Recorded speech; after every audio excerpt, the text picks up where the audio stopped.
Hey everyone. This is the intro for episode 4, interview with Rowan Cockett.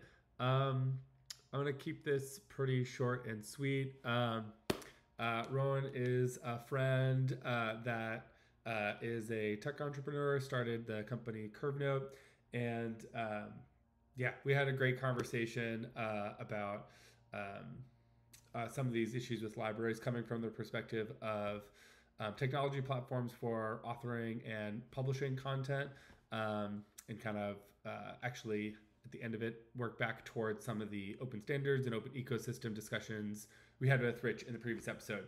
So yeah, I love Rowan. We just really nerded out on a lot of stuff. It's one of those conversations where you're really glad that you had hit the record button just to, just to capture all those moments there. Yeah, I hope you enjoyed this episode. Um, yeah, and we'll get right to it. Just really quick, today's episode is sponsored by Every Child in the World, and they wanted to leave a message for all of us. Dear scientists and librarians and teachers and artists and engineers, please work together to help solve the world's problems and cure diseases faster. Make sure to share and play nice with each other. Stop fighting. And please run more experiments on ice cream and why it's so yummy. Don't forget to share and be nice and work together more. All right, I think that's something we can all get behind. All right, and without further ado, here's my interview with Rowan Cockett.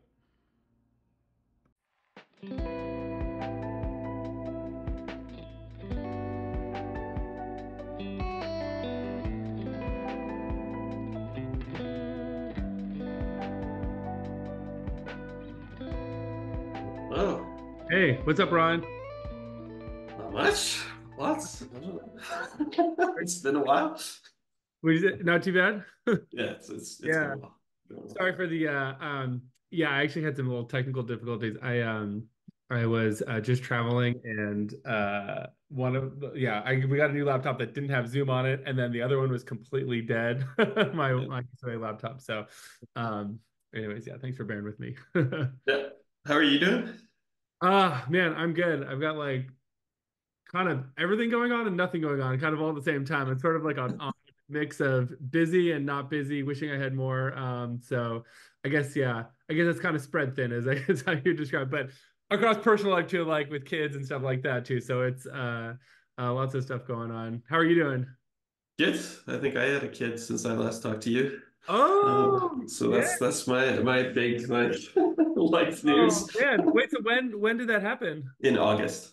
So about Wow. 6 months ago now. Okay. Boy or a girl? A girl. Yeah. Okay, so how are you doing? This is your first one, right?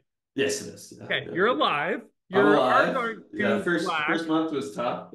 Yeah, Having a child and a startup at the same time is like yeah, there's a lot of yeah. I competing don't see any attentions for like time. visible bite marks on you. Like you're. No, no, yeah, yeah, no. Doing Um, well that way. were She's you great. able to? Yeah, I mean, you probably weren't able to just totally disconnect from it, but were you able to kind of slow down or kind of like take a little I bit? did I did disconnect for about 5 weeks at least. Okay, So that's that solid. was like fully offline for that time. So my co-founder took up all the slack. Okay, that's Yeah. awesome. Yeah, that's Mike, right? No, that's Steve. Okay, I'm sorry. Although Mike was more recent. Yeah, Mike was more recent. I forget. Mike's Marks, yeah, Yeah, yeah. yeah, yeah. He's Cool. actually on paternity leave right now as well. So Oh, really? Okay. Yeah. I need to catch up with him too. Maybe he can be yeah, my next victim. yeah, yeah. Yeah, we're Um, having fun. I'm yeah, enjoying working with Mike. yeah, yeah. Wow. Okay, so 6 month old, and then yeah. Whew, okay, yeah. So, are you liking it? Are you enjoying it so far? Yeah, it's good. It's a Yeah, lot. yeah, But no, it's I mean, yeah, she's super cute. Like anytime in like the morning, you like, well, she wakes up and then you like enter the room and she like gives you the biggest smile.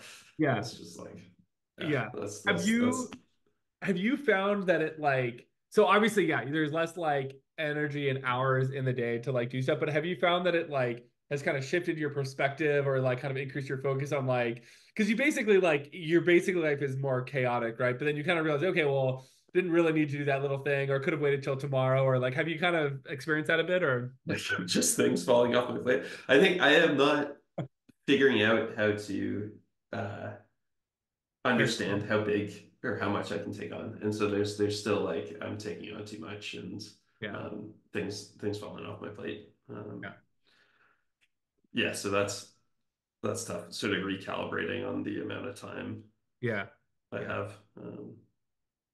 Yeah, Yeah, I mean it's something yeah, you just kind of figure out, and I think you kind of maybe there's like some pendulum swings. But yeah, I totally. think when you have kids, one of the things you realize is like, yeah, you can kind of, I mean, not quite fuck up, but like you can like things can fall through the cracks, and it's not like the biggest deal. And you kind of just like chill out a little bit on like all the other stuff, which is Yeah, good and bad. I mean, there's good and bad, but it's just embrace the chaos.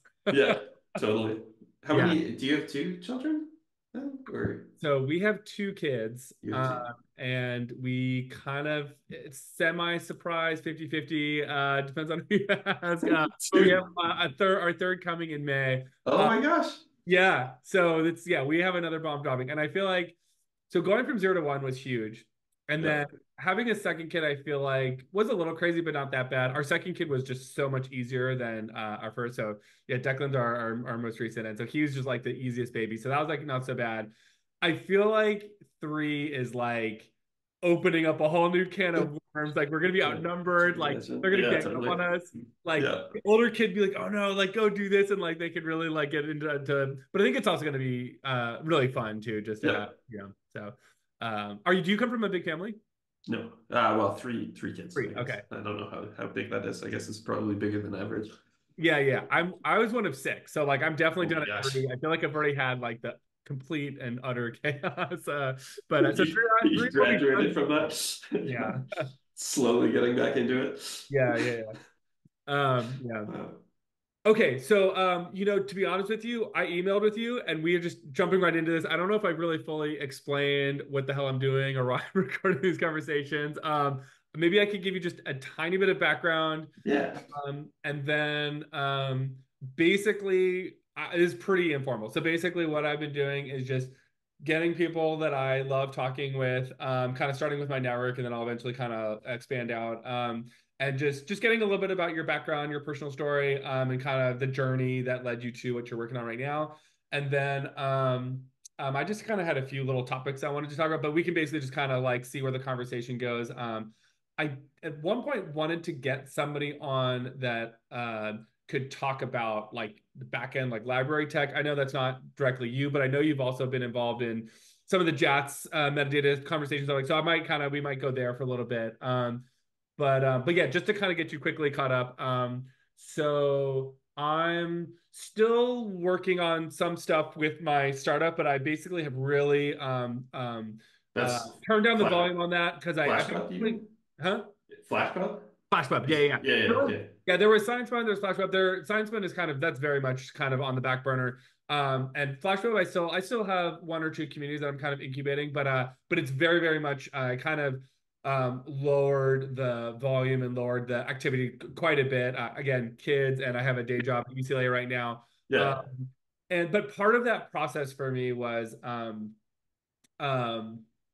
just kind of hitting a wall in terms of like what I was really passionate about in terms of the disruption and then like what that was going to really require. So I just tend to be drawn towards these like larger mountains and like sometimes it's hard to just climb those on your own. And Yeah. so and I was just kind of feeling like I wasn't centered in terms of do my principles and like what I'm really like hardcore about align with the broader scholarly communication kind of ecosystem. And so just sort of and specifically what I was really wanting to pursue was a really aggressive separation of publishing workflows and library infrastructure, to the point where like yeah, just like getting beyond Crossref, getting beyond some of that stuff, and just really going hardcore on that. And then I just kind of felt like I was out of sync. And so I basically, and I'm not a librarian by training, and so I basically decided to just like do this podcast and also just have conversations with people just to sort of check in with myself and check in with where everybody else is, and just sort of before I start like, I mean, not drawing lines in the sand is too hardcore of a term, but just like figuring out where everybody is and kind of recalibrating my own kind of expectations for different projects and endeavors. And but then also just I think in times where I'm doing a bit of soul searching, I sort of turn to conversation and hearing about other people's projects. So it's kind of just also serving that sort of need. So it's kind of a very selfish personal thing that I'm doing. Yeah, yeah, yeah, yeah. No, But I think it's useful, I was just thinking about doing well, I don't know. I feel like everybody like yeah. flirts with that idea, maybe. But The especially when only I was people that like, are going to watch this are like me and maybe my mom, and yeah, then yeah, yeah, yeah, I yeah. wouldn't. It's All good. much better. I'm excited for the conversation, so Yeah, it's all good. I'm not worried about yeah. that. Yeah. So yeah, so what do you want to yeah, so basically let's just chat like our regular kind of check-in, and then maybe some people will benefit from it. But I think I've heard this, but just to kind of remind me and whoever ends up listening to this, take me back to kind of what brought you into science and research at the beginning, and just kind of walk me through that. If you want to start with little boy standing on a pile of rocks wondering what's inside of them, that's fine. And then we can kind of move into your more recent stuff and startup stuff. Yeah. Okay. I'll go like way back. Okay. The Because womb.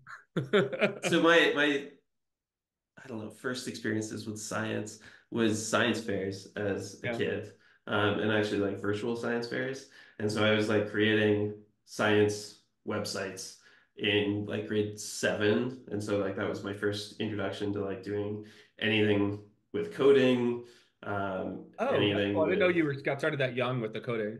yeah, yeah, yeah. And so and then also like my first experience like making money. So I like won a prize and like $500 and like a personal digital assistant or whatever Oh, cool. as like a kid. And so that was like my first experience with science communication. And then like eventually got into like some of the science fair stuff in terms of not virtual, but showing up and like my first like poster experience where you like show up with all the other kids with like gluing stuff on cardboard. Mhm. And then like in university, I like went to my first scientific conference, which was AGU, and I was like totally surprised that it was like so similar to the like kids standing in front of their posters like trying Yeah. to get people to like pay attention to them and Yeah. just like Yeah. and I'm sure maybe you'll talk to Mike Yeah. Yeah. Morrison Yeah. next about sort of Yeah. the better poster movement and just like how I think I had this idea of like people trying to solve the world's problems coming together and talking like would have like better tools and better ways to communicate their knowledge and like work professionally, but it's all like Word docs and like I mean they're like doing it in PowerPoint and they're just like printing Yeah. Yeah. like a PDF document. So I like that was my like introduction to science after What was your major? it was in geology, environmental Okay. science. Okay. And so Um, then did you went through PhD program, right? I did. Yeah. So in undergrad, I started creating visualization tools, and that was like sort of that same sort of ideas of um, like the way that assignments were created, especially in structural geology, which is all like 3D maps and intersections with topographies and like deformation events. All of Mhm. that was in 2D. And so I created visualization tools for myself, my peers in that class, ended Mhm. up putting them online after I graduated. Those went viral in that community. Mhm. And What were you writing those in? Was that web or was that Python or it MATLAB? started in MATLAB, and then after I graduated, I moved it over into JavaScript. And so those were some of the first 3D geologic modeling tools on the Mhm. web. That's And so awesome. that was cool. And so it got picked up pretty fast. And I What was started the in like? What was the life cycle of those? Was that like an open source project that then somebody picked up and like started supporting, or did you kind of continue to be the steward of it, or did it like was there a handoff? How did that go? it was before I knew anything really about open source. I was still like understanding just how to program and Yeah. like didn't really understand how the open source ecosystem worked or could work. And so that was all me just doing it privately, putting it online and trying to figure that out. And then got picked up. I started a company around those tools at the same time I started my master's Mhm. degree, and I ran that company for uh, about 2.5 years, and Uh-huh. then sold it to a geoscience modeling company that was trying to get from desktop single player applications that are like CAD software for geoscience, Uh-huh. so like modeling tunnels and mines and those sorts of things, and bring that online into a Okay. collaborative online platform with version control and visualization and sort of all of these modern modern tools. And Yeah. so that was a team I ran for about 4 years.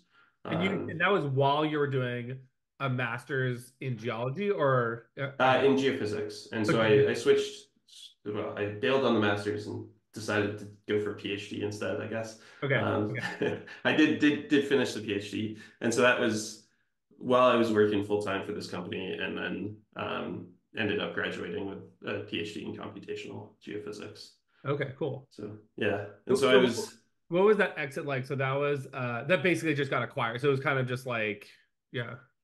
yeah, so we were acquired in 2016. Mhm. Um, and so yeah, and then yeah, put in charge of the cloud team, or well, made the cloud team and got put in charge of it. And there were like about 65 people on that team by the time I Oh left. wow. So it was You pretty, didn't just like leave it like you stayed with it yeah, after the acquisition. Okay. yeah, for about 4 years. Got it. Okay, that's what I you're was saying. I was Okay. running that team.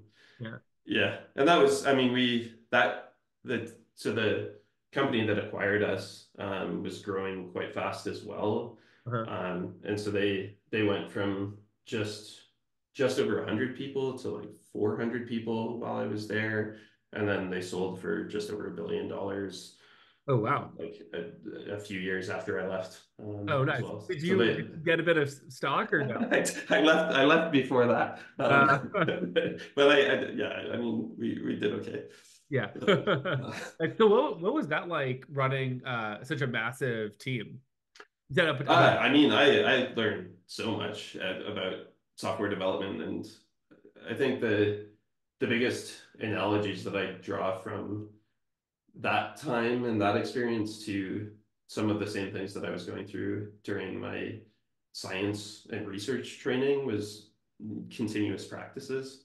uh-huh. So that's like releasing continuously and continuous integration, continuous testing, continuous delivery, and just the efficiencies that you can get with that. Yeah. And we were doing a lot of those practices in our cloud-based team, but comparing that to desktop ways of releasing software, which is once every year with maybe a Yeah. patch release, and just like you have to like lock it down and you spend 2 months fixing bugs, and you like just like the speed and agility differences in those two ways of working And also the were, robustness, right? It's like you just uncover so much. Just you just immediately realize where the major issues are, and you just immediately start fixing them, as opposed to like we spent 6 months building on this. It's yeah, quicksand, yeah, you know. yeah, Like, and then it's like the wrong thing, and you don't get feedback from people right away. And there's just like so many positive feedback loops for yeah, getting ideas out into the world as fast as you can and testing them in against reality. yeah, And this was the same time that I was like submitting papers in yeah, science, and it takes like years to get yeah. feedback. I mean, the And juxtaposition is just so stark, and I mean, this is honestly part of my other like I wouldn't call it disillusionment, but just like that's something I'm struggling with is just, I kind of had this like trajectory in my head where like as more scientists like because I think the use of code and the use of like software stuff and just a general awareness of startups and the benefits of like that sort of like bootstrapping, like basically everything that you're talking about becomes like percolates culturally across different things. I just like I kind of assumed there was going to be at least more of an attempt to like try more of that in the publishing space, and it's pretty like I don't know, it's pretty depressing. Like I think it is happening. I'm probably being a little bit pessimistic, but just like once you experience it and you see it, it just you at least should try. I don't know, it just seems like something we should try. And I know you're obviously doing Yeah. your part. Yeah. And that's been a point of like just scratching my head of just why aren't we doing more? Why aren't more people trying to do this? And I guess there's structural monopolistic reasons for that. Yeah, yeah, yeah, certainly. I think so. So some of the like reading, because I got pretty deep into sort of organizational design in my role as sort of like managing lots of people in that space and trying to figure out how to get them to work together.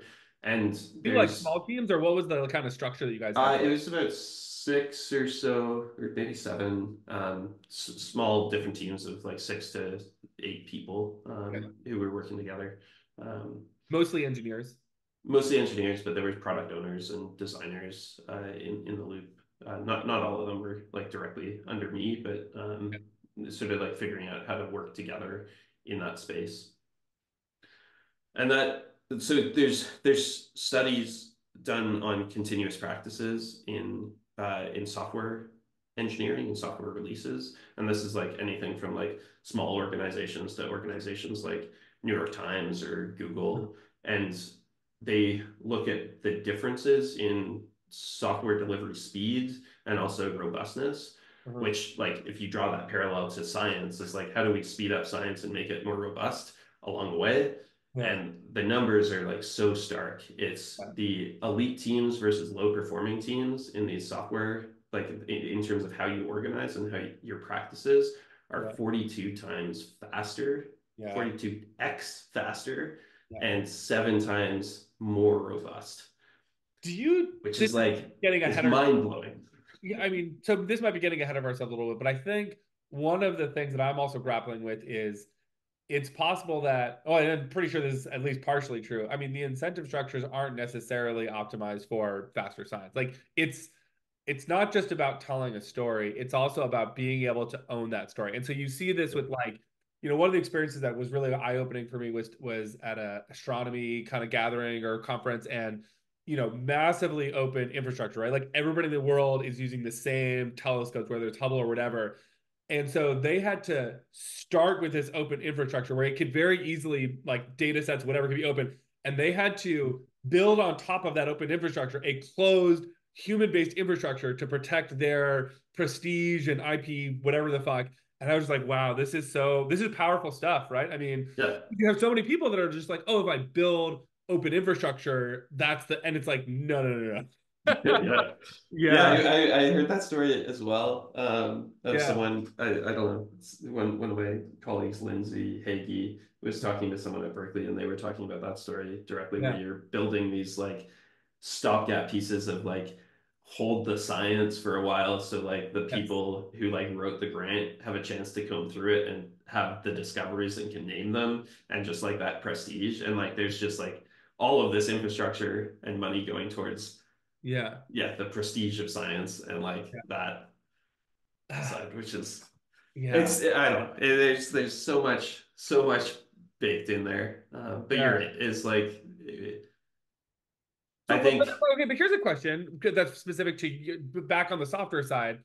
How did so for that bigger team, right? Like, how did that work where, you're getting people to work in this continuous way, and basically people feeling connected to the larger mission and feeling part of that and rewarded from that, even if it's like, they're getting the work out and it's like they're not getting shit on for having buggy code. They're actually getting celebrated for like, okay, I took the first crack at it's like a pinata, right? I took the first crack at it and then somebody else came in. Like how did that like motivational structure work for you in that system? I'm not. I think that companies are They're just different, and different. that, yeah, I think Yeah. they're just different. Yeah. What I mean, one of the more apt analogies maybe is working in introducing open science practices inside the lab. Mm. When I was doing my PhD, so I helped flip from a completely proprietary software-based model for geophysical inversions to everything open source, everything written in Python, and That's like awesome. So can you community talk about based. that? Yeah, hold on. So let's slow down and talk Yeah. about that a little bit. So what was the can you describe your lab environment a little bit? I mean, there's different types of labs, more conservative, like older PI, younger PI. What was the context? And then talk about that transition because that's really important. Yeah. It was an older PI who retired shortly after I graduated. Okay. Um, and they had built up their consortium, which was industry funded. So this is like mostly mining mineral companies Uh, who are like doing exploration geophysics. So this is like helicopters, gravity, magnetics, surveys. yeah. And those companies were pulled together. And the reason that they were funding this was to fund the research, but also gain access to the research codes. And so that was the real value point that they saw that they got out of that. And so So that was something that's a over really tricky. Yeah, over that's like yeah 20 years or yeah. something. They built up those relationships in that consortium. And I don't know, me as a grad student, like I'm just sort of I think like it was down to the software was owned and maintained by primarily one person. It Oh, was so there written was in like a Fortran. revenue benefit from having like a crowdsourced like maintenance. Yeah, so people would like there was this bottleneck of like human resources and knowledge and ownership over that code, Yeah. and like single PhDs would come in, you like work with that person, you like increment it a little bit, you push the boundaries on knowledge or techniques or methods, and then that person graduates, and then like it's so hard to like get back up to speed. And so like there are years that I saw that were re-implementing the exact same things that were done like 5 years ago. And there's like no way to like the reproducibility crisis is not just about results. It's about like you are not able to stand on the Yeah. shoulders of giants in any Yeah. sort of meaningful way. Yeah. And that is what I think really bugged me. Uh, And yeah. so like I was yeah learning more about open source and figured if we could do something together that was shared and open and actually like saved people time and so that we could actually work together as a team on that, that was yeah that was the dream, that was goal, and that's what I did, Is and it's that still going strong. I'm trying to remember there was like a Slack team that you pulled me into at one point. It was like underground, something underground. Was that Yeah, kind of software underground. software um, underground? Yeah. Did that that's like sort of a wider okay. organization around geoscience Right. software. But this was Simpeg was the software package that I was building. Okay. Cool. Yeah. Yeah. Um Yeah, I mean, I've had my own. Yeah, I mean, the open source stuff is really interesting. I feel like there's all sorts of like weird little issues that people have, but they're like you just got to like really like confront it. So I had like one of my developers was just was a little bit more junior and was basically like too embarrassed to like open source the repo. And I was like, dude, I don't know, like it's Yeah. so frustrating. And so, but I, I was also very dependent on him, so I was trying to like balance that, and we eventually open sourced some of it, but it was just it was kind of silly. Yeah. Yeah. Yeah, I think so in those early days, and like I spent like a 50% at least of my time just evangelizing the like idea of like what if we could work together Yeah. properly and like actually work on the same stuff. And Yeah. I was working on other people's problems the entire time, and so To I try was to like like give them like some sort of olive branch or like take just to like learn and pull things together, because I think that's always like like it's so underestimated how hard that is like two people working alongside each other on the same problems, like actually figuring out how to work collaboratively on yeah. those Yeah. methods or techniques, especially that Yeah. there's a lot of effort that goes into understanding what the components are and figuring out how Yeah. things are reusable. Yeah. And so that was what ended up being my PhD, was sort of like the research on the framework of how to work together in the sort of geophysics inversion space. Oh, okay. So I didn't actually realize. Okay, so that ended up becoming like the focal point of your actual dissertation. Oh, that's really cool. Yeah. Yeah, yeah. And so that I did some other like technical stuff. My in my thesis defense, some of the people were a bit miffed at sort of how I organized my thesis, because I had like put this like fluffy like let's work together sort of stuff as like There's like, that's where's the the heart of rock? it. Yeah, and then I like buried in the appendices these like really dense like discretization techniques and Yeah. like inversion techniques and optimization stuff. And Yeah. so, and they're like, you wrote your thesis wrong, man. Um, yeah, no, fuck that. I feel like part of like the thesis, because it's different than a paper, right? You do have more liberties to like Yeah. be more creative and be like, no, this is how I want to do it. Yeah. Yeah. Yeah. Got to the end of that and I'm like, nah, this is my PhD. I think this is the thing that's important. Yeah. Yeah. My advisor actually like he took his name off the Really? paper as well. No, wait, the dissertation or the Not the dissertation, off of the our that when you went to go Simpeg publish it? paper when we published it, and so that was like during my PhD. He thought it was too fluffy. It wasn't his style, basically. But now that's like That's pretty it. baller of you. So you were like, fuck my PI, I'm gonna publish this anyways. Yeah, I don't know if I was like that bold. I think I like went home and like cried. Yeah. It's like I think that's my initial response. Yeah. Um, Yeah. It's so yeah, funny. no, You have this like image of him that just be was a like, tough I'm just time. trying to retire, and this guy's trying to like change the way software Yeah, is done. yeah. But found Awesome. some other people. But if he had stayed on that paper, it would have been his now eighth most cited paper Oh, really? over their career. So, Oh, which wow. I like is like some sort of metric of like every now and then I like check my H index or whatever, Yeah. as everybody does for their vanity metrics. Yeah. Um, Yeah. but that's something that yeah is I think the most impactful contribution that I made was like figuring out how this community could actually work together Yeah. in like a fundamental way. And Yeah. that's been sort of a sustaining impact for the last decade, Yeah, I which mean, is and cool. also just, I mean, when you're thinking about the context there, where it is a heavily industry supported vein of research, I feel like having like a publication where if you have somebody that's like not going to just respond to this person said this is a good idea, like having that concrete like formalization of like how this can like increase efficiency, like it's better than like keeping it closed source. Like I'm sure that was really, really helpful for that. Basically having that propagate out to different whatever groups and stuff like that. Yeah, yeah, exactly. And now like there's other groups in the world, like it's picked up in New Zealand and Australia and all over the US, Mhm. and in Canada in multiple groups as well. And Mhm. that is not possible if you're doing it like you can work on one problem in a small way, but like the problems that the problems that are facing geoscience are multidisciplinary. They take a lot of different people working together, Mhm. and that is only possible if you have some of these sort of quantitative frameworks to actually Mhm. work together and integrate Yeah. code and data and all sorts of things. Mhm. Was there this might be too much of a tangent, but was there any like open hardware type stuff, or is it mostly just on the software side? No, it was all software. Okay. Okay. Yeah. Okay, so that was your PhD. And then I'm getting lost on the timeline here a little bit. So It's your that all at the company that same you time. started was concurrent with the PhD, right?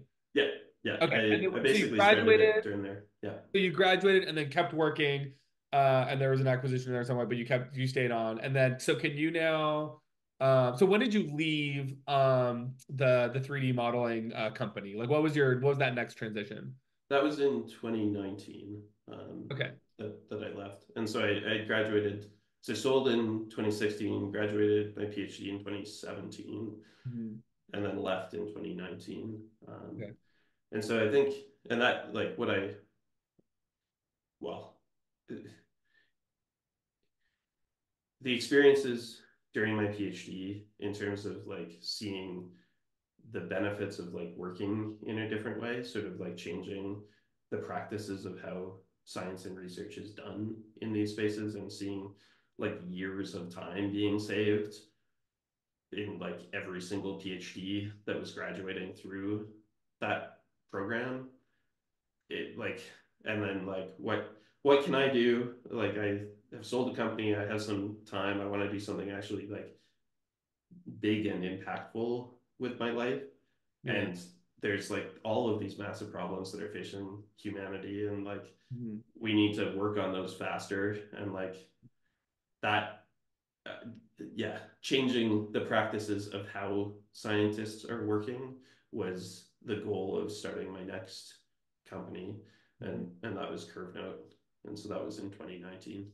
So everybody kind of has their own like kind of pathway and process like into these sorts of things. So what so that's kind of like the initial ideation, like, but in terms of the like actual like starting the company, like where did you kind of start? Did you do like what was your like kind of brainstorming process? Did you kind of have like a flash epiphany and you're like, okay, I could see this kind of like all connect all the dots and then you just like went to work? Or was there like a bit of like kind of discussion and pivoting? And then you like, and how early? So you did Y Combinator too. How early did that happen? Was that like That was in 21.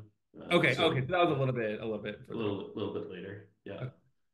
Uh, I think we've only like really figured out what we're doing in the past like year. Yeah, So our pivoting story took like 3 or 4 years that's great. to And actually, I haven't talked to you about Curve Note in probably a year or two. So I'm yeah, actually really excited to get to that update because yeah, yeah, I've been MIA, so like yeah, I'm not great at keeping up. Yeah.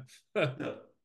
Yeah, so I was while I was doing my PhD, we were doing all sorts of open educational research pieces with like integrating the research software directly into the educational Mm, materials that we were doing. They went like my group went on sort of a world tour of giving these lecture series with these materials, mm, and just like hugely impactful to all of these places, like zero official credit, like totally different delivery model. We're like making all of the software up at the time.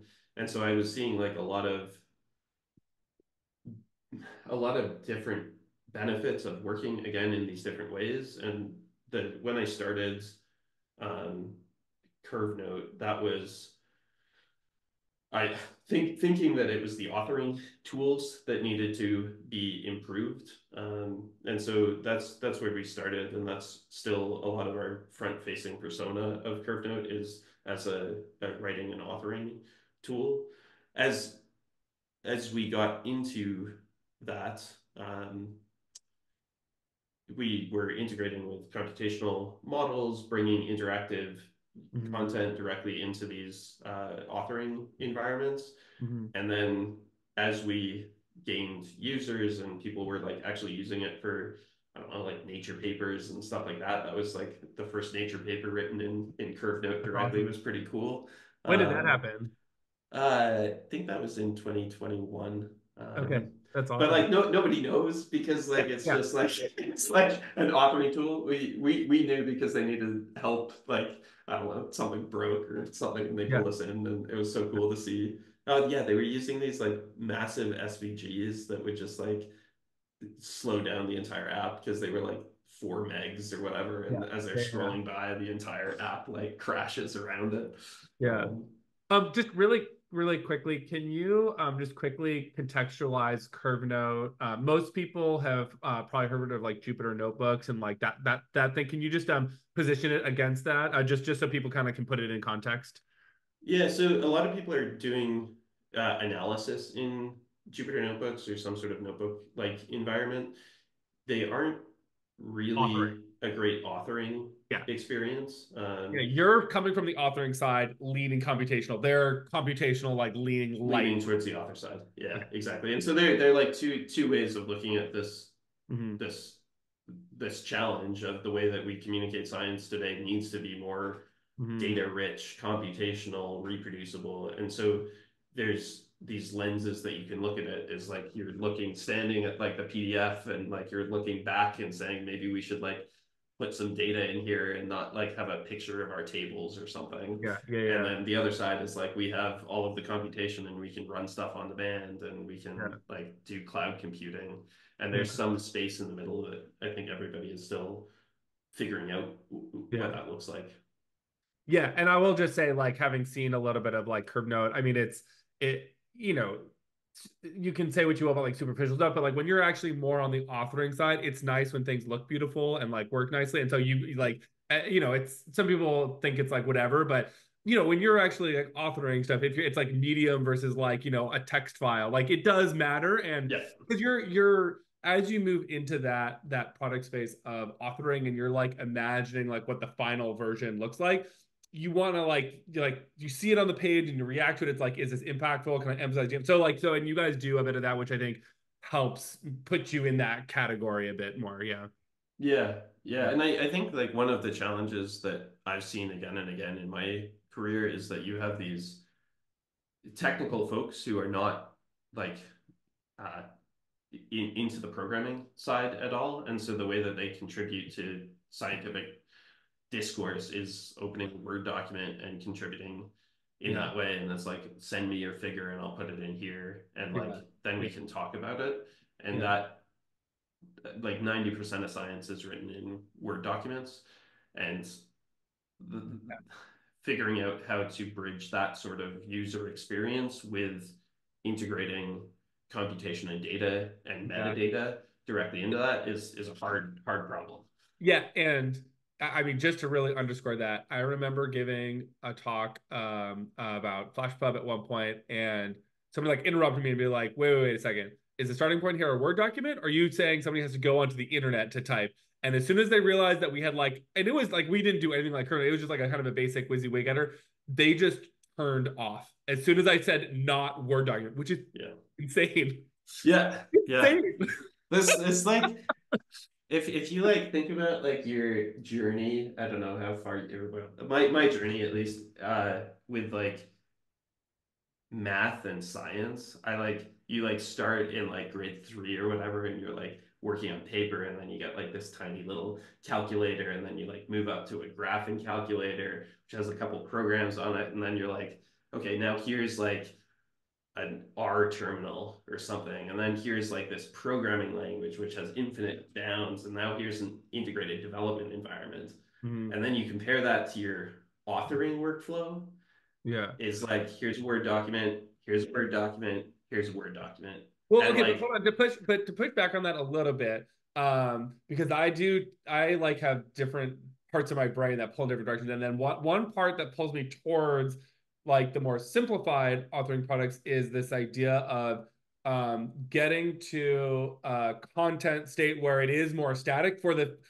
purposes of cognitive load, right? Like so, there's like authoring and like your like free flow ideas, but then part of the function of a paper is to feel like you hit a milestone, you hit like a release, and there's some sense of like, okay, like yeah, you're maybe okay with it being interactive, but you can feel like you kind of got to like a set point. People came in and looked at it and they said, okay, this looks good. Like you can put this on your CV. There is a lot of value beyond the prestige and stuff, just like actual product value and feeling like, okay, like I got to a milestone and I can like not be so anxious about it and like you can just kind of know that there was a contribution in time and space and you got there. And so I think that pulls the products kind of like we were talking about before, like away from into just like its a static free flowing form. Jupyter network. Yeah. And actually that kind of well, you can react to that, but then also you mentioned there was a nature paper and there people are going from curve note into publishing, and I wasn't quite sure about that. Could you just describe that part of the workflow where you get to the point where you want to publish, you're working in curve note and you want to publish? What can you just describe that a little bit? So yeah, we were like putting all of this work into like integrating notebooks and computation into the writing environments.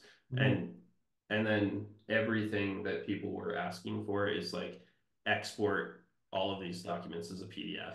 And that's like I Yeah. like basically like me sitting there and saying that's not the point. And like this is like so it was me I sort of remember like talking to you, and yeah. I think you were in the middle of running a PDF export, and you were like, motherfuckers. Yeah, it's just like because like Why? every time there's like yeah, No. there's And just like actually, hold on, so just to like put this in people's minds, I just watched a video on Instagram of bakers, like really famous bakers, and they brought their bread out, and somebody came in and turned it into a bread bowl, and they're just like the look on their face, it's just like, and like I yeah, can imagine you like totally all of yeah. this like this integrated code and all this like interaction. It's like PDF export. Yeah. Yeah, like we're spending like so much time like putting like Yeah, tracking like individual attribution on these yeah, like different blocks of content and like putting licenses on these yeah, things and like then you export to like a PDF and all of it is gone. yeah. And like it's just like not the right not the right thing. Yeah, and I actually didn't know that that was you guys had that functionality. So, what were you guys using that credit standard, or is there another standard for that, or you just were just putting it in your metadata? Like this is like a user, like who was editing what part of you were doing attribution at a block level. Yeah, attribution at the block level by edits, and then having like tracking like overall credit rolls That's at cool. sort of the article level. But that was And then would you then auto generate like a some sort of like summary at the bottom, or was it just kind of sort of in there? it was just in there, Okay. and that was I think we didn't get too far on that sort of product vein of Yeah. exploration because again like everything that people were asking was to like get it out in this Yeah. in the yeah Yeah, well, yeah, in you have to PDF solve that problem documents. first because yeah, if you're building functionality that's just going to get deleted at the next Yeah, bottle, yeah, yeah, totally. Yeah. yeah. So okay, And so so what do people do? So people are going to submit a manuscript. Do they basically is right now the process just? I mean, this is out of your control, but does it just go back into like a Word document that they submit, or how does that? yeah, it's just like a PDF document. I mean, we can export to LaTeX, we can export to Markdown, we can export to But then PDF you're directly. basically you're at the mercy of whatever the journal is. Correct. Yeah. Yeah, and then this is a common problem. So I know Authoria was a startup that got acquired, and they were trying to do direct submission from Authoria to the thing, but then you're setting up those integrations one at a time. And I think Wiley bought them, and I don't know if they're still around. I kind of felt like it was going to die. Yeah. Do you know if that still exists or? Uh, Authoria still exists. I feel like they've gone more in the preprint direction, which Okay, is like metadata and then iframe of a PDF is how I've seen it be used uh, quite a bit. I think the authoring platform is still okay, there as well. It's okay, owned by Adapon, which is a subsidiary of Wiley. okay, okay, And I'm not sure if they're like progressing the product, but they okay. haven't turned it off at least. So I don't really know how to ask this. Like this, I'm kind of drawing from a couple of different threads. I feel like so. I mean, you have you know typically younger folks that are more like have like modern web in mind, seeing these massive discrepancies between like, oh, this is how it's done in code, this is how it's done in my workflow, and then just like the shocking disparity between that and what happens with publishers. And I don't know, like yeah, I don't know. I guess I don't know if there's a question here. It just seems to be a common trench that a lot of things fall into. And even even things like site, Josh's site, an amazing product. And I don't I need to catch up with him. I don't know where they're at right now, but I can also imagine publishers just choosing to kind of fuck with it and not integrate it, and then it kind of suffering from that. Like I know he has done a really good job with integrations, and so I think he's addressing that head on. But it's sort of this like just 30-pound gorilla in the room where it's just like they don't really need to change because they're just still raking in the dough with these APCs and subscriptions. Yeah, I don't know. I don't know what the path forward is. I mean, I guess obviously like, we had talked previously and like I'm sure you maybe have integrations or partnerships with certain publishers to just go natively from yours. I mean, or maybe let me just ask you that. Yeah, Have you yeah. had any luck with native, like any publishers willing to do native integrations with you? Yeah, so we're that was about like 2020, end of 2021 Okay. that we're like starting to like realize that like we're seeing that trench and we're seeing just like Okay. there's like no way forward Yeah. here in terms of like actually being able to influence how we could maybe have like a small impact, I think, on how science is authored, but Yeah. that is like you can't fix it unless you're in charge of the or influencing Yeah. the end product of science. And so Yeah. that is when we turned pretty hard into the publishing side and just Yeah. sort Yeah. of became publishing infrastructure and working with Yeah. societies and journals and So this launching was right journals. around. So I think the last time we connected, you were kind of I don't know if we was on email or a call, but yeah, you were kind of telling me about this because I was also thinking about using it for FlashPub. Yeah. So bring me into that world and just you can just kind of walk me through whatever what you guys are doing in that space. Yeah, we launched, I think, our first journal in it's 2024 now, probably early 2023 with Yeah. um, Physiome, and we've been working on launching a few more in that space. The And big that's a society that's basically looking for an infrastructure partner to basically because they have like the editors in the community, they just want Yeah, like to plop their okay. yeah, exactly. So like journal infrastructure off the shelf Yeah. is what CurveNote is turning into. We still don't do everything in sort of the peer review side of things, Yeah. but from authoring all the way to submission and the actual Yeah. final website and submitting DOIs and all that sort of stuff, Yeah, I we're mean, handling now. I sometimes chafe or kind of get anxious around like vertical integration, but this is a situation where, like you said, like it's a trench. Like you're just fucked if you don't you don't Yeah, do it. So yeah. I think it's there's like yeah, I don't think there's a way around it. I think yeah. I you mean, you sort of could, depending on what happens, like if you're wildly successful, right, and then like you basically start like making the other people afraid, then they're like, okay, we'll do it. We'll start talking to you about a native integration. yeah. They're not going to do it on their own. Yeah, No, I don't think so. I think that all of these large companies and large societies have existing workflows yeah, and ways through there. I think the change that is happening is there's more computational notebooks that are making their way through the scientific literature, and the existing systems just don't handle them at all.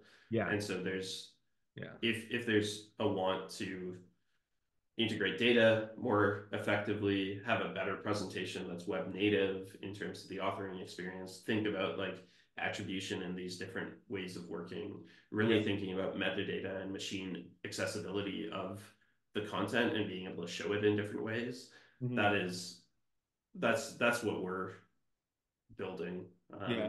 out at the moment. Um, okay, so there's a couple of different directions from here, and I want to make sure we go down all of them. So, I have a pet peeve that I really want to talk with you about, but I think it's going to take us too much on a tangent. I'm going to say it, and then maybe we can come Yeah, back to it. yeah, One of the things that I really suffered from was like a really odd and intense like handling of like for profit versus nonprofit. And like my startup was structured as a public benefit company. I kind of similar to yours, right? Where I had a very strong social mission, social impact mission, wanting to change like basically if you want to make money, go somewhere else. Like this is not a way to like yeah, become rich. But recognizing that having a really, really strong sustainability model allows you to hire engineers, allows you to grow, allows you to do stuff.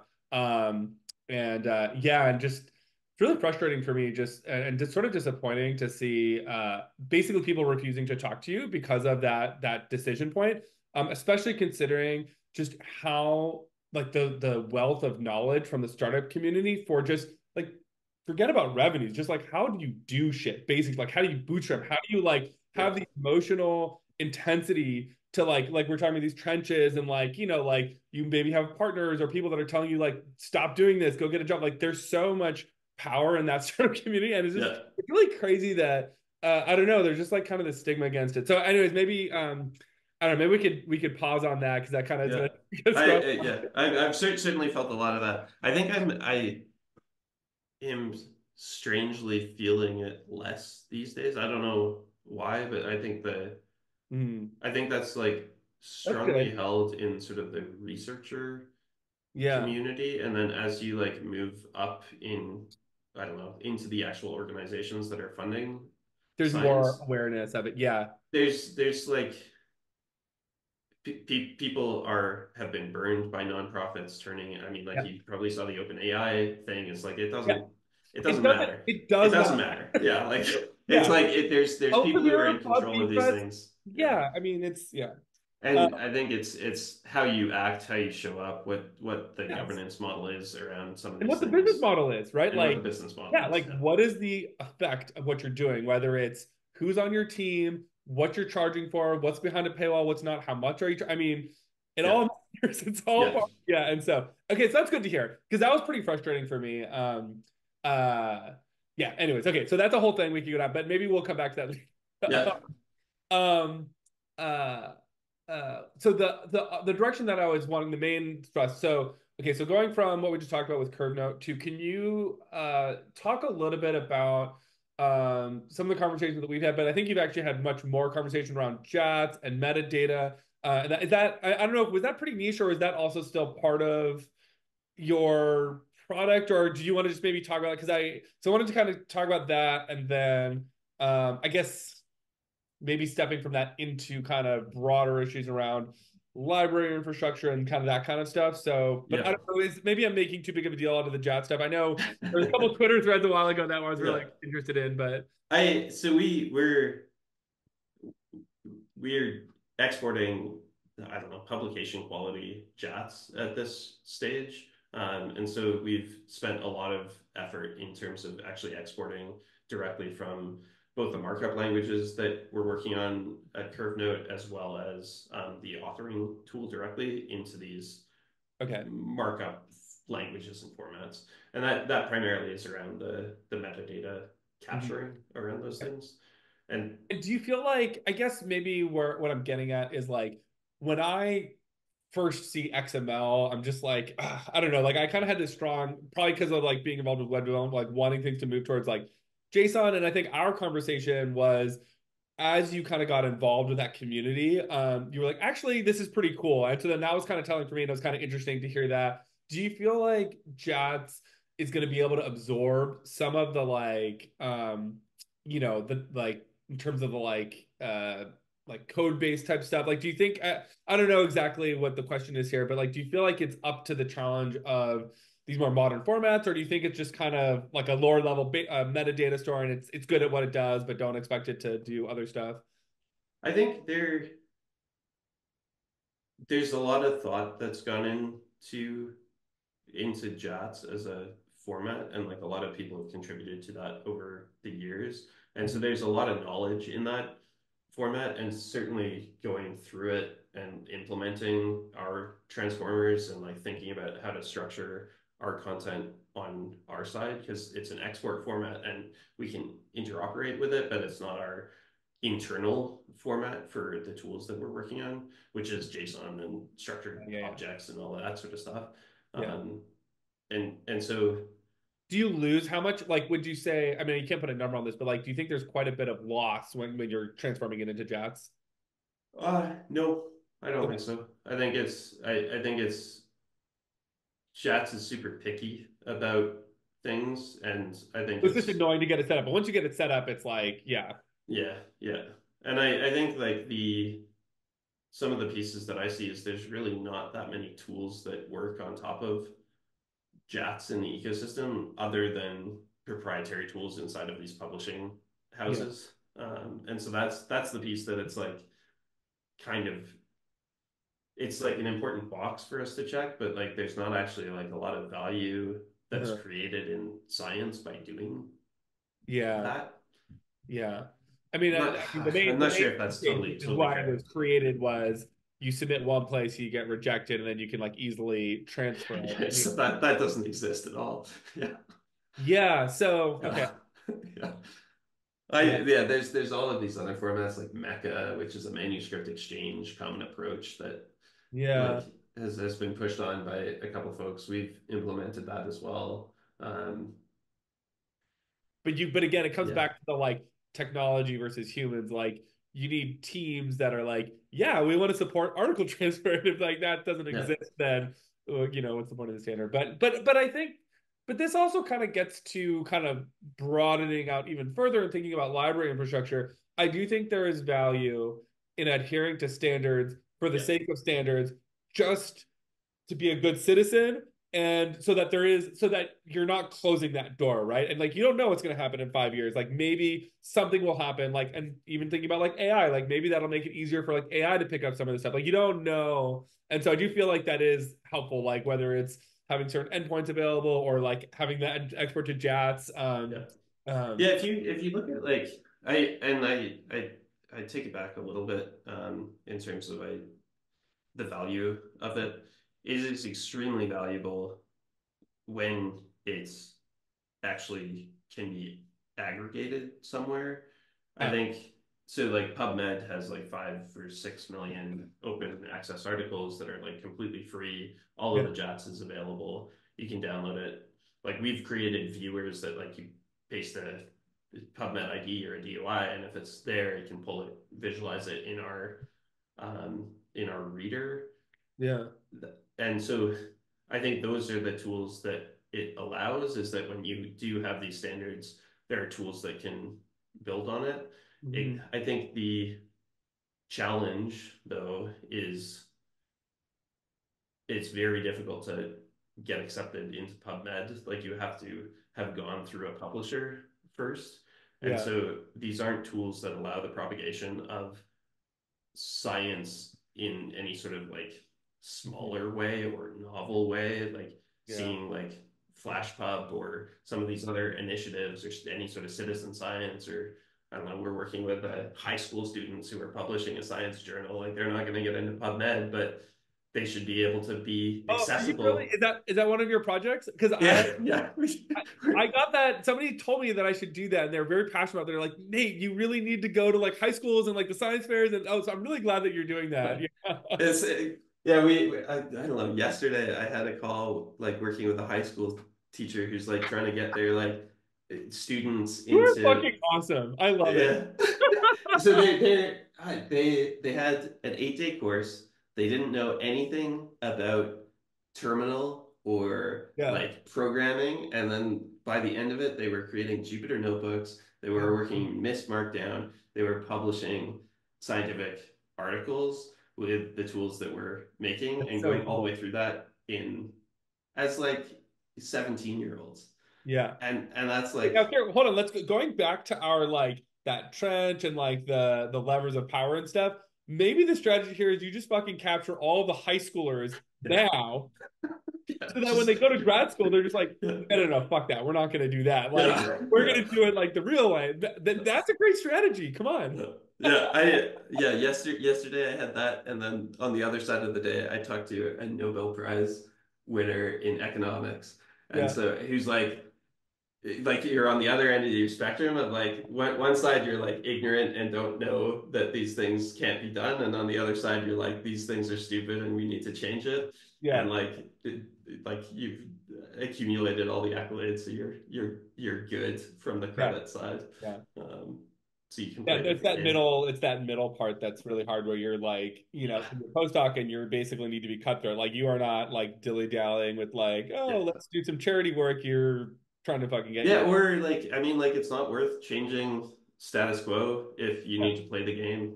yeah. Like you're like the people. I don't know. Yeah, you're not talking about the rules, Yeah. and and One that. one other hope that I have here though is that there's a stagnation and growth of like faculty positions, that there's enough people like leaving academia as people that are not only scientists but who actually probably wanted to be scientists and would have gone the faculty route if they could have, and are now scientists in their own endeavors or scientists in industry.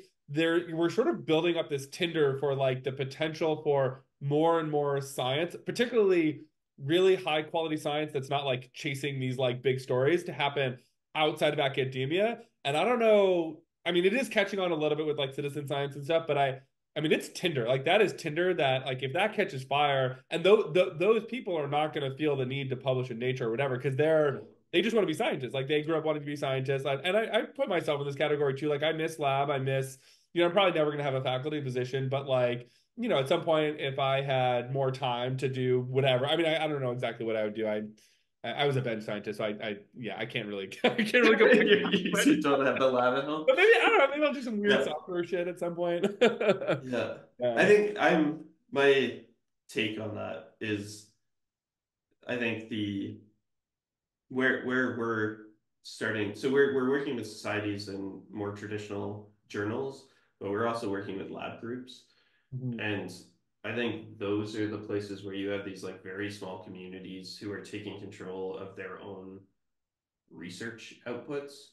Yeah. And I think that's a really powerful way Mhm. of working, is that you can just like your preprint should be posted on and shared from your lab group website and then Yeah. syndicated out to all of these other places where it can be aggregated, and then picked Yeah. up in a journal Yeah. rather than which is certainly like the trend that's happening in like e-life and Yeah. Yeah. sort Yeah. of like post publication curation and review, and that is, I think, how things can actually change is you have this groundswell of Individuals like focus individuals who can binary. make choices to like actually change the system.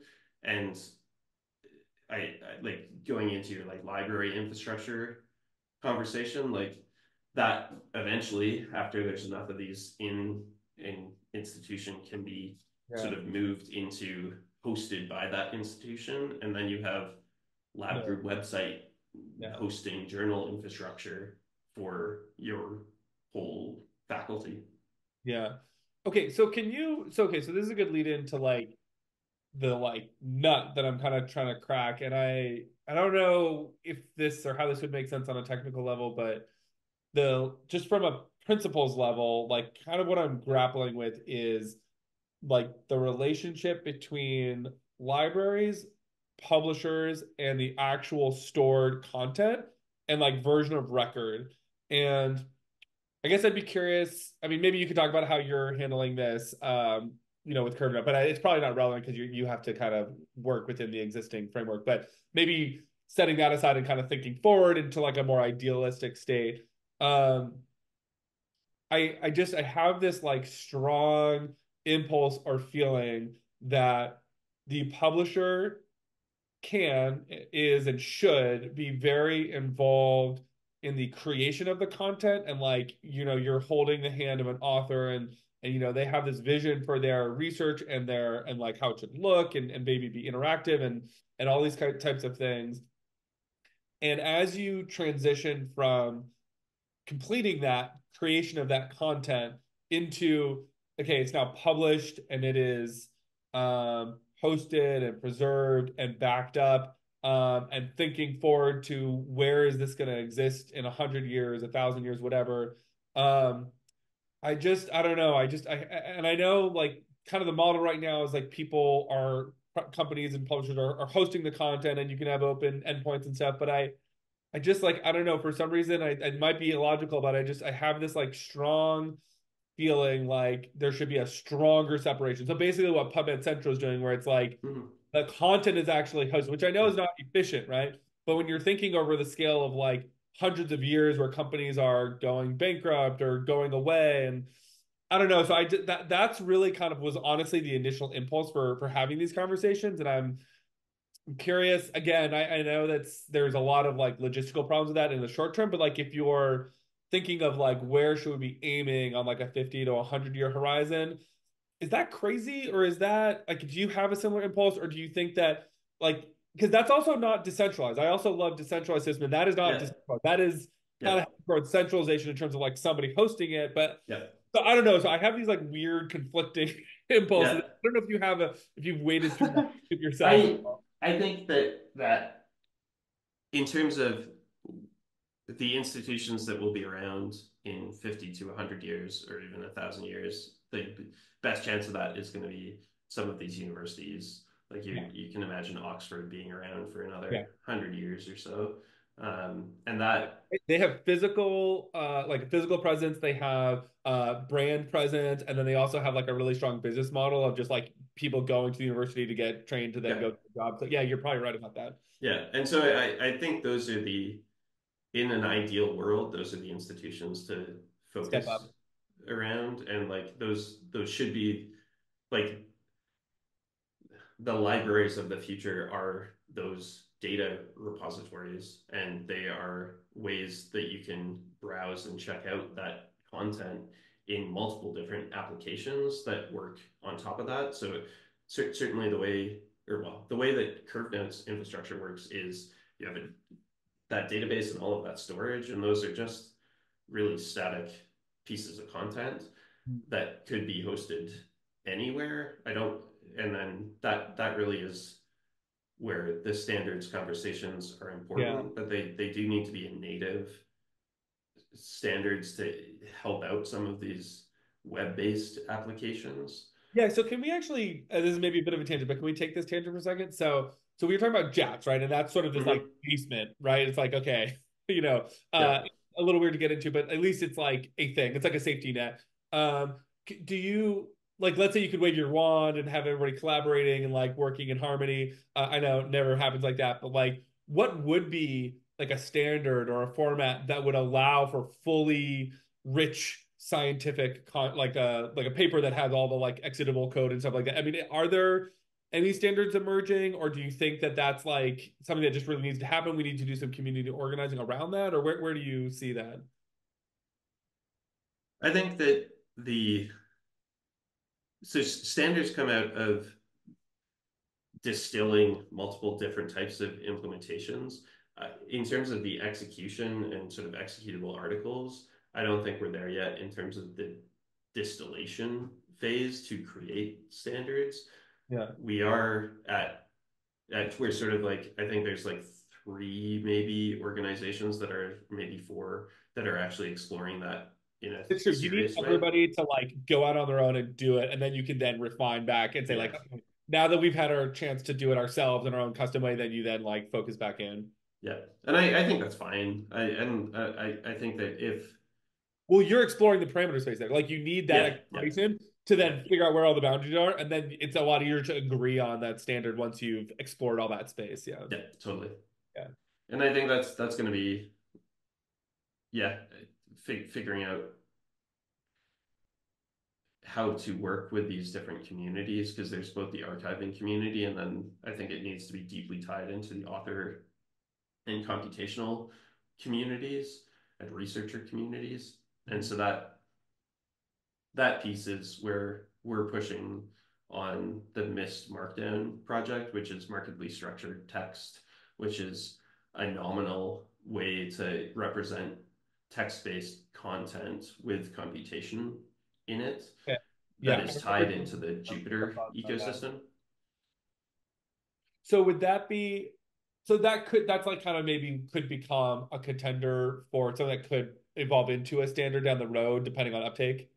Yeah, I think it certainly could. I mean, Compared there's to a something like that, specification. that would be an order of magnitude better capturing the computational nature of like curve note style articles. It is capturing content. And so that's like everything from like bold versus italic. It's capturing metadata and it's capturing computation and links to computation. And it's Yeah. bootstrapping off the way that the Jupyter ecosystem does that. And so I think that is a pretty good contender. Like it needs to be cleaned up and to actually be a spec, but it's becoming Mhm. something that's actually quite usable. Yeah. Um, so for things that are either going to be ahead of any sort of standard now just because there isn't a standard, or in the future, even if there is a standard, um, you just want to do something more custom. Could one of the puzzle pieces here be um, archiving a thing, whatever it is, like let's say it's like a dashboard or some sort of crazy weird like exitable whatever, um, kind of like wrapping or archiving it with all of the dependencies needed to like then display it. So, and obviously this is risky, right? This would be less risky than just using a standard, but like kind of like when you think about the Wayback Machine and Internet Archive, where you just sort of you capture the content as well as all of the things that you could more reasonably like use or kind of claw back into then like displaying that content as it was displayed. So obviously it's not perfect, but like I wonder if that could be a piece of the puzzle for less standard things or in like more rare situations where it's this like weird precious flower and you're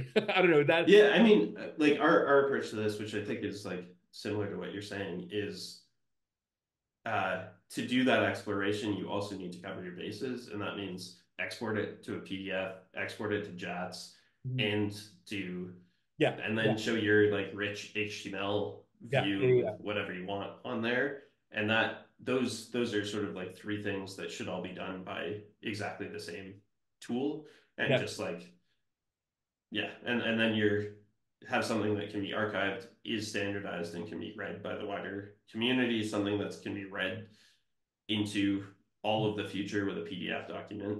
and Yeah. then something that can actually explore and capture the full space of what we're trying to do. Yeah.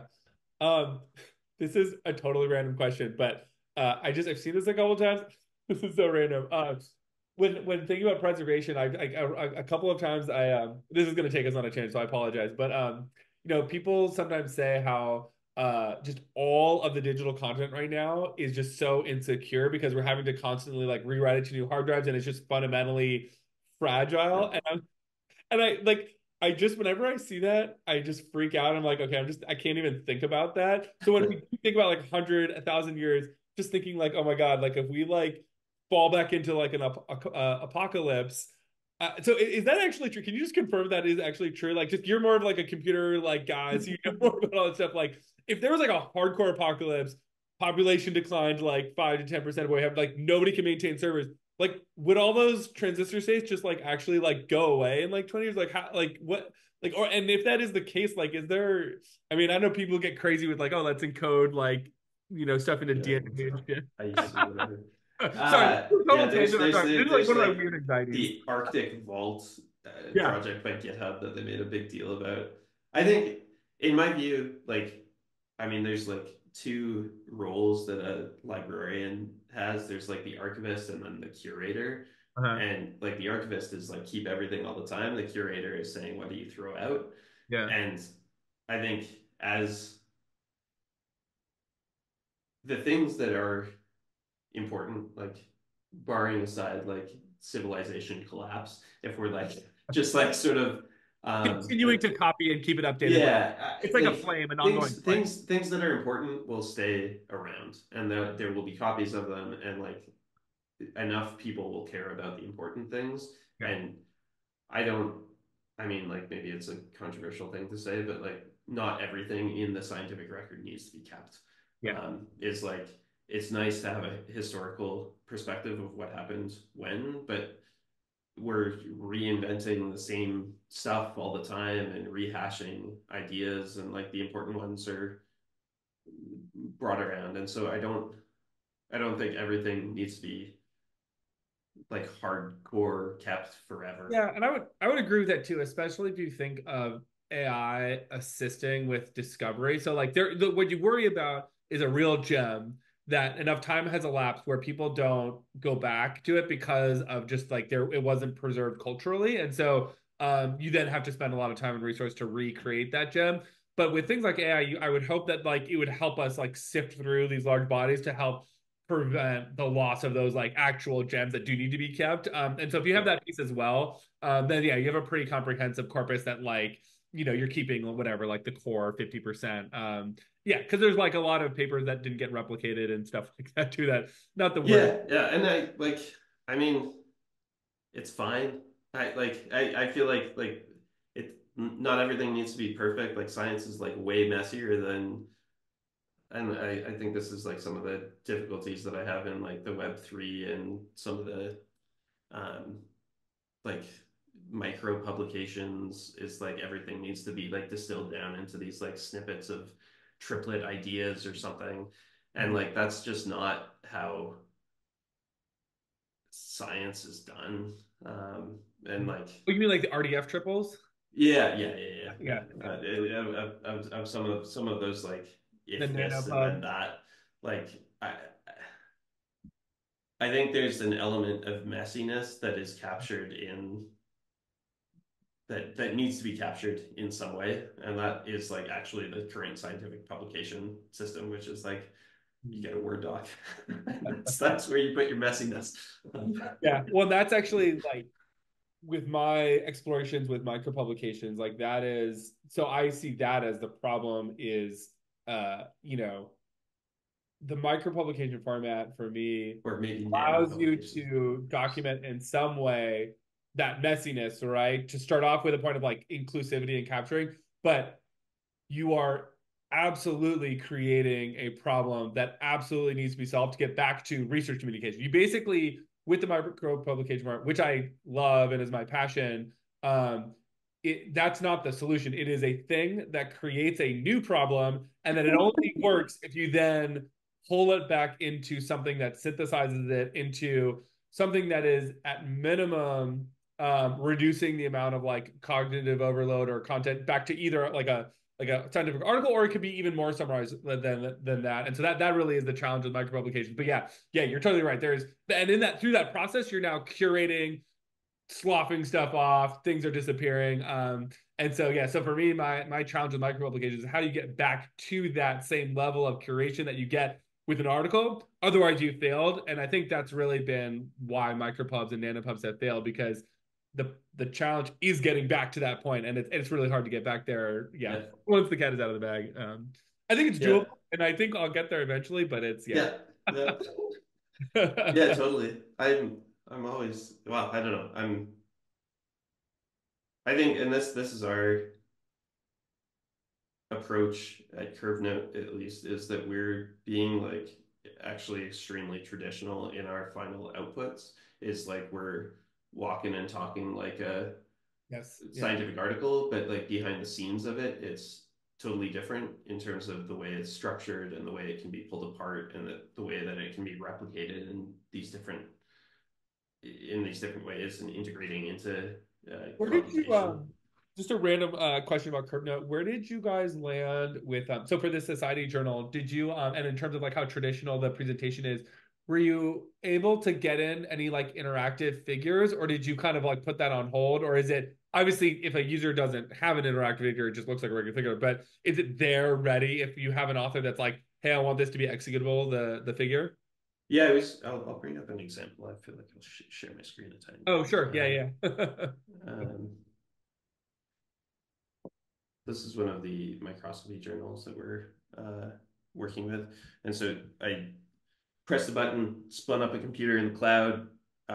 As you can sort of imagine, like looking at microscopy images isn't good for like print, Yeah. but you can start to like actually play with the presentation of this completely, and like analyze the data and actually understand what's going on here, and look at different parts of this gold something something. I'm not Yeah. actually quite sure. Yeah. A gold, hollow gold nanosphere. Um, and this is just like so like us walking and talking like a journal is, it feels in family with sort of like the listings and the metadata. And when Yeah. you're actually like land on the page, Yeah. it feels like a journal, but behind this, it can have all sorts of different metadata. And some of the stuff that I was thinking about is that like you can hover over equations, you can hover over Preferences. references, you can dive deeper into that. I'll see if I can find a example of that. Um, Yeah, I mean it's so cool. I mean it's really yeah, but also yeah, you're I think you're 100% correct. You need to there's it's the user base is so conservative. You really have to be careful about yeah, getting too far ahead of your skis with that journal presentation. I mean there really is such an expectation for it to kind of look and feel a certain way. But yeah, I mean, you have like the landing page, you have the list of articles, and you have like the overall structure of the article. And if you kind of cover those bases, then you do have a lot of room to experiment with that figure. And it sounds like that's what you're doing is really experimenting with that figure, which is the part that's going to be the most interactive and different, anyways. Yeah. yeah, and then I think the like the piece that's sort of hidden in there, and this I'm not quite sure if this is showing, but like you're hovering over figure four, and what that is doing is it's picking up the structured data and then showing that in context. And then what that also means is that as we scale this out to more journals, you can pick up the structured data from any of those publications and show it inside of your context. So you're actually creating a network of Yeah. content Yeah. that, and that's the new thing that's Yeah. starting to happen. Yeah. And that's the thing that is, I think, extremely powerful, because then you can actually support these nano publications Yeah. and those sort of smaller ideas that can be aggregated into Absolutely. Yeah. Yeah. Yeah. different ways of working. Yeah, cool. Thanks for sharing. Just so we had a visual in our head. Yeah. Um, can you actually just because I've been thinking about this a lot recently, um Yeah, what's your kind of take on like Gen AI and like are you like how are you thinking about using that? I know it's we're kind of in the hype bubble right now um and I could see it being used not necessarily Gen AI but just AI in general for like these kind of aggregation methods. I mean a lot of that you can probably just get with structured data just kind of basic logic and analytics. But yeah, I don't know, is there anything like in the AI space that you're kind of thinking about or is it not quite We relevant? I'll show you another thing of like just like the cool stuff that I'm like trying to do is like every one of these articles that we're creating. So this is SciPy that we're working with. Oh, that's not a great one. Um, but we're like creating banner images using Midjourney and ChatGPT and Dall-E, and Oh, like awesome. it's just like it looks so cool and so Yeah. professional and just so much fun Yeah. Yeah. to actually do. And So it that like banner up there was generated by like yeah, Dolly or something. I think this was Midjourney Yeah. actually. Um, That's so cool. which is great, and you can then suddenly have like super like custom presentations of these things for each single article that you're putting together. Um, Which also kind of, I mean, in a weird way, starts tapping into like, just making it fun and interesting for people like in yeah, different fields or like general public. There's a whole like there's yeah, it's pretty cool. yeah, I think it's yeah this sort of presentation and design side, and I mean that it's a pretty superficial use of AI Yeah, but you don't want to internally. go too deep because I mean, it fucks up. So like you, Yeah, this yeah. I feel like this is a is the pretty perfect light use and of it. easy way. Yeah. The other one that we've been using is like parsing structured data out of unstructured text, and so like pulling references out or structuring Yes. figures or changing formats of something, and that is actually quite helpful at least Yeah, pulling actually, that out. yeah, one of the things that I really kind of really came to terms with was my original kind of concept of a micro publication really centered around the idea of a human creating a structured claim so that it could assist with that Yeah, aggregation methods and things.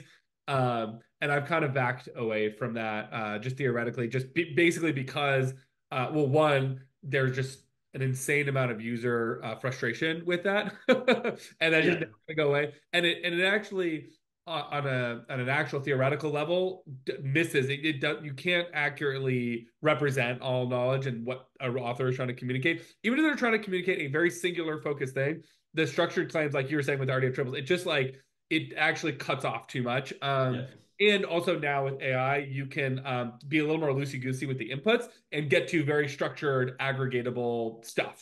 So yeah. yeah, so I agree with that. Yeah, I think it is. It does. Yeah. It changes a lot and also nothing in the short term. I think, Yeah, which is well, I don't know. yeah. I'm not sure. Have you? One of the things that's maybe a little bit more controversial, but I feel like is going to become quickly not controversial, is playing with Gen AI for helping people actually author stuff. I am like that is what's going to be happening, and I actually, as long as it's like human in the loop, like iterative, like stuff, I actually think it's going to be really helpful. And there's a lot of arguments to be made about it being more equitable. So like English as a second language, yada yada Mhm. yada. Yeah. What are your thoughts on that? I mean, like, I'm sure almost everybody who uses Gmail hits tab all the time, and so Yeah, like, yeah, it's just a faster way to use the tool, and yeah, yeah, the tool can help do the. I mean, if you like generate a figure, or like if you have a figure and you're like explaining the different pieces of it, like a lot of that is boilerplate, yeah, and yeah, so it can be gone and just like you hit tab a couple times and you're reading it, and so that sort of human in the loop I yeah, think is pretty important. yeah. I think that the flip side to that is that a lot of authors, or well, there is a problem with just flooding the existing systems that we have in terms of like credit systems with completely generated AI Oh, just like papers. totally, like almost like Yeah. I mean, fraudulent. you probably saw that rat penis or whatever Frontiers journal. If not, it's like Oh there was like completely dolly yeah, generated cell something. I don't know. It was yeah. like a Wait, so picture I of a actually mouse with a giant testicle. Like, wait, actually, so I saw that. I thought that was like a joke. Was that an actual no, article? that's like a peer-reviewed publication. That's the like that's how our system works today.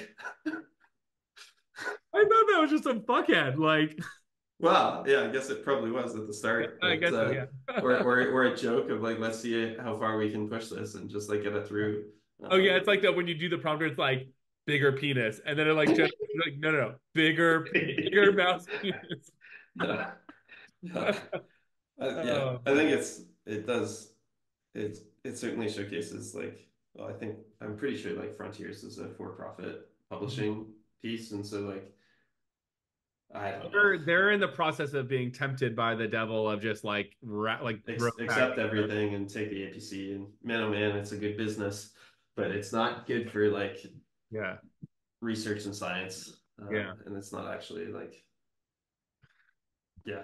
That is the next sort of phase here is yeah how to grapple with APCs. It's yeah actually just out of curiosity, what model are you guys using for your journal software, or is it basically Uh, the society and you're just yeah, we charge the society. We do they have deal a with it? per article cost, or we're scale based on the volume of articles that we do, but it's then up to the society to have a business model, and then we're infrastructure and Mhm. publishing tools for their team. Are And you? I so mean, I guess it's an N of one, but did they ask you for like paywall subscription infrastructure, or are they going the APC route, or I think everyone that we're working with right now is fully open access. yeah. There's a pretty tight overlap between somebody that wants to do like a more modern web-based journal and open access. Yeah, yeah. I think for us it's 100%. And Yeah. so what we are working with is in the lab groups is we're supporting private like pay or not paywalls or But just privacy, like it's privacy. And so like we're working internal to a lab group or inside of a consortium. I think those are ways that are different ways to support scientific infrastructure with the same sort of publishing tools. You're just in a private yeah. space. Circling back a little bit, can you talk to me about how you're imagining? So we had talked about how universities as being a really powerful node, assuming they kind of get more involved in bits and like step up to Yeah. the plate. But imagine that all happens, and like the repositories continue to kind of like grow and become more mature.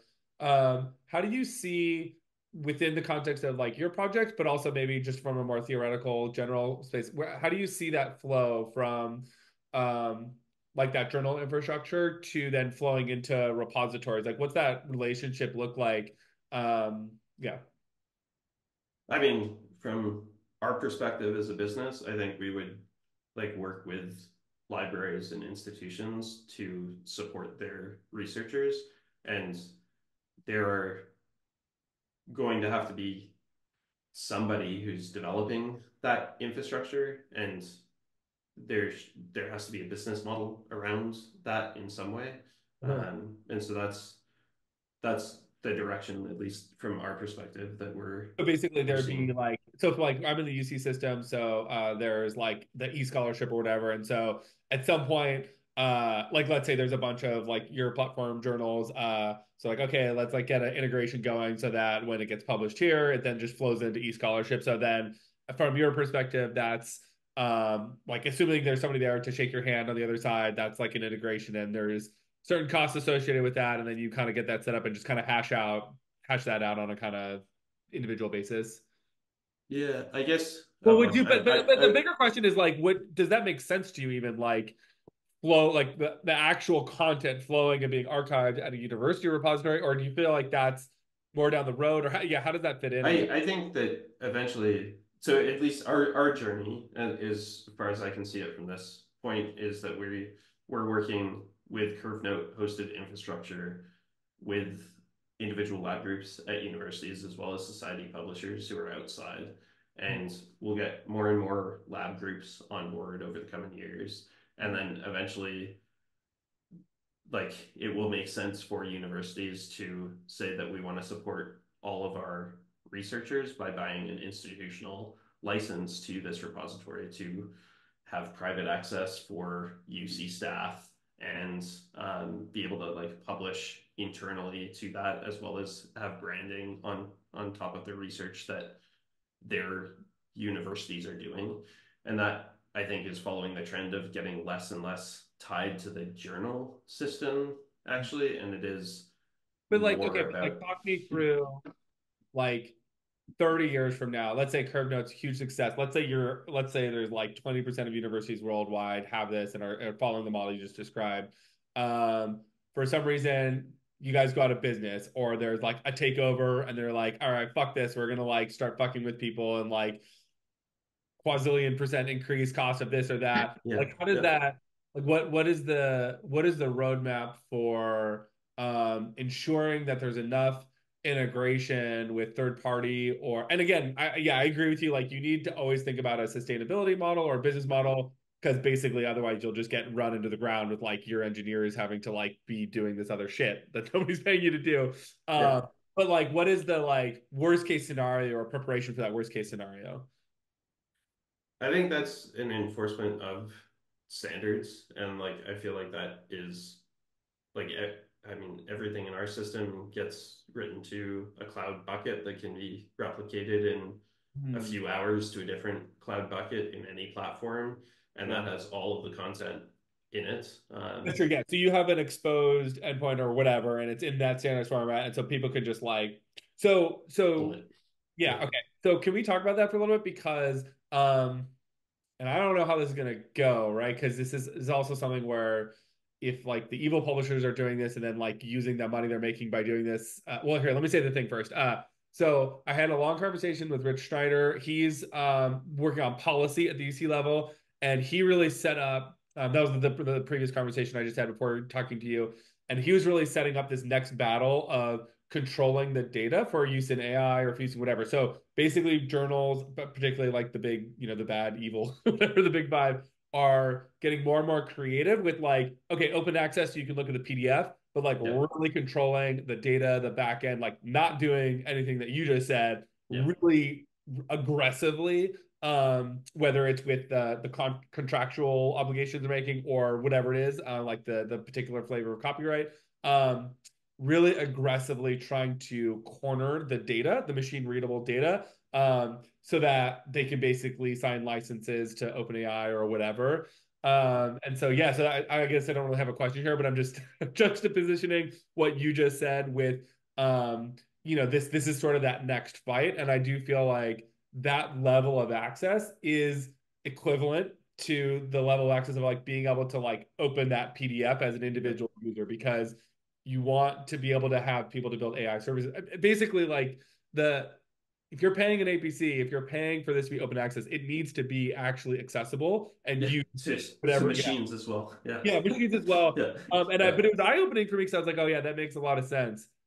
Yeah. Yeah, I'm probably doing that. Because Ah, they're, yeah, fuck. they're finding Like, what do we do about that? different ways to sell it. And like you should try uh, navigating any of these like big publisher sites with like programmatically. It is totally impossible and so hostile to, Yes. and like that is by design, completely. Yeah, I mean, because they sell seats to whatever. I'm trying to I forget the name of their endpoints or the APIs, but yeah, it's like $150,000 for an API seat. It's like, Yeah, and yeah, it's probably a shitty fucking API too. yeah, totally. So I think, and But maybe this the is like, people don't see that. It's yeah, people, yeah, their eyes glaze, especially if they're not developers, right? Their eyes glaze over with when you say API, and they're just like, oh, why are you being all like intense about this? And it's like so important, and I don't yeah, know, I don't know how to make it sound more sexy. yeah. I think like because we have like not that many science tools out there right now. In terms of like different ways to view literature, and that is something that like I feel like there's a couple of different pieces of technology that we're building out at CurveNote. One is the viewing technology, is the article reader experience where you can actually like hover over things and pull all of these pieces together. And then there's the APIs and the data. And I think that those pieces should be the content should be owned and operated by institutions or societies who are aggregating that information. Uh-huh. And so that I think is hopefully where we're going. But Mhm. that only really works if you also can support the services on top of this. Yeah, So then you can actually have a proliferation of applications on top of this content that you're doing, which is both reading, authoring, aggregation, all yeah. sorts of other like So, novel applications. so do you think that okay, so let's say you have this like the big five that are really gearing up towards walled garden approach. Yeah. Do you think that the way that you compete with that is you just like have this open ecosystem where there's so much like there's just developer activity on top of that, whether it's like a particular library style thing or whatever it is, like maybe an AI model that you have to outcompete on that level where they're gonna now so they're gonna be able to charge more money for their stuff, but it's always gonna be less comprehensive. It's going to be more closed, more siloed. And you just need to like make sure that that innovation on top of that open structure is just basically always one step ahead in terms of the value to the end users. Is that kind of the competition you see? Yeah, I mean, I feel like the existing publishers are comfortable and they're like over this next 5 to 10 years they're going to be blindsided by data science in terms of the way at how that changes their publishing products, which is fundamentally. Can And you talk then about that? Because yeah, I hope that's true. But yeah, yeah, just yeah, sorry, keep talking. I had no idea what I was going to say for my second point. Yeah. um, I so love how I interrupted you to say absolutely nothing other than to knock you off your train of thought. I think I had forgotten before you had interrupted, Oh, okay, so okay. this I'll get to. Yeah. But yeah, I think I don't. If you look at how like in many of the fields, at least that I'm working with, almost everybody's using computation and data in some way to generate their graphs and figures and reports and presentations and basically everything. They're already computational scientists. Yeah. And the way that they're presenting this work has like zero relation to computation. And that I think is like Yeah. what is going to start to change over sort of Yeah, the and next I five think, years. even just that figure that you brought up, which is probably like a really prime example of it, but just looking at that, and again, it does have that familiar article format, but just seeing it's almost like switching from like a silent black and white movie to a film in color. It's Yeah. like that interactive movie figure that you had. I mean, it's hard. I mean, yeah. So I hope you're right. I feel like this fucking industry just never ceases to amaze me with how willing we are to like race to the bottom in terms of shittiness. But Yeah. I agree. It's hard to imagine that not taking root. Yeah. But I think that like once I think that if you can raise the bar and show what a good job looks like, I think that at least that's my approach is that we will do a good job and like we're working with AGU right now to do that. Is who are that you working with? What'd you say? the American Geophysical Union, they Oh, okay. publish like Okay. 20,000. AGU. Okay. Yeah, Yeah. I really hope that you're able to build out a network of partners because I think where a lot of these technology innovations fail is again when you're focusing too much on the technology, it's really not, it's nice and great and it's really awesome. But then where the rubber meets the road is like the community and human element that's able to like go to bat for it, right? And going to bat for it Yeah. is our society is going to do this, go use this and not that. Yeah. And you really need that because I've witnessed firsthand the lengths that some of these publishers and these corporations are willing to go to fuck with smaller players and to fuck with people. Yeah. Sending like lawyers out at people for complete absolute nonsense. Just even to like at the level of like preventing people from discussing ideas. Getting lawyers involved to scare an organization to not talk about things like it's fucking gnarly, right? And so Yeah. you have these. community partners like that. That's a bulwark against some of that shit. Yeah. And so yeah, I hope you're successful in building out that network because I think it's going to be important. Yeah, Yeah. Yeah. I yeah.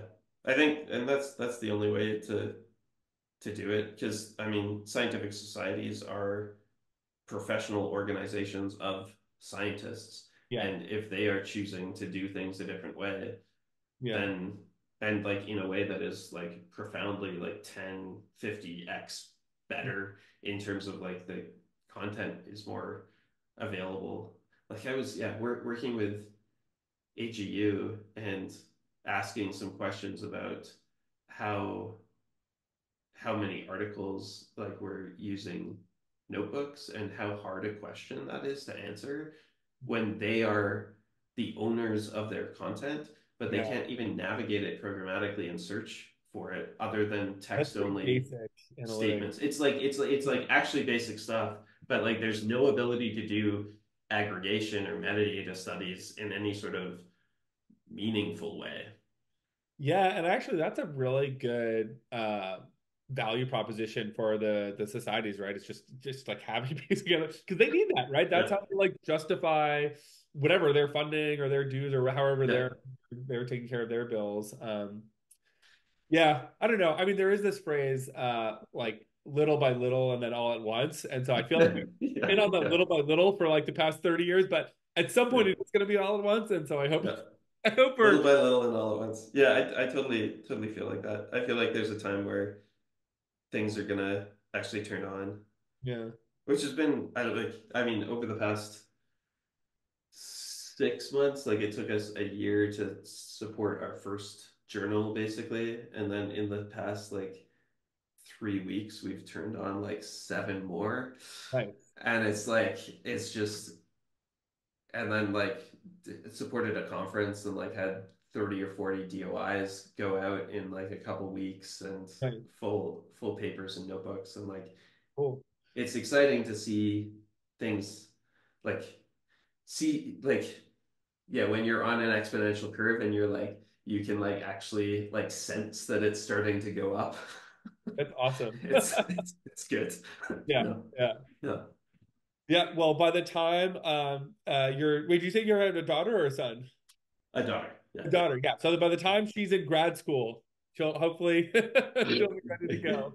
Yeah, yeah, So totally. you will not have to export to PDF. That is your life mission right now. Oh God, I haven't thought about it like You will be able that. to delete the export to PDF. I mean, no, Yeah, it does clarify things for you, you know. It's like it's yeah, much better. yeah. No, I feel like All yes, right, man. Well, I yeah, feel like we got 2 hours in here. I don't. I'm actually really happy. We basically got to cover all the shit I want to talk about in a lot more detail than I thought we were going to be able to get to. yeah, Yeah. Anyways, yeah. No, I wish you the best of luck. I'm really excited about all the work you guys are doing, and I guess one of the things I wanted to leave people with is just you probably heard it over the course of this conversation is just doing really cool technological stuff but like taking the time to think deeply about how these things fit into the broader picture. That's really the two pieces of the puzzle that you need to be not just successful as a business but really effective in changing this ecosystem and doing culture change, right? And so I yeah, really I think that's where we really connected, and I really yeah, value your perspectives and like the work that you do. Like if you just wanted to make money, that you could be doing a billion other things. Like this is yeah, really like a business with a passion for a yeah, particular like societal change, and that's really where I get excited, is that like intersection between social impact and like actually like creating something that's sustainable where you can have a lot of engineers doing cool shit. So yeah.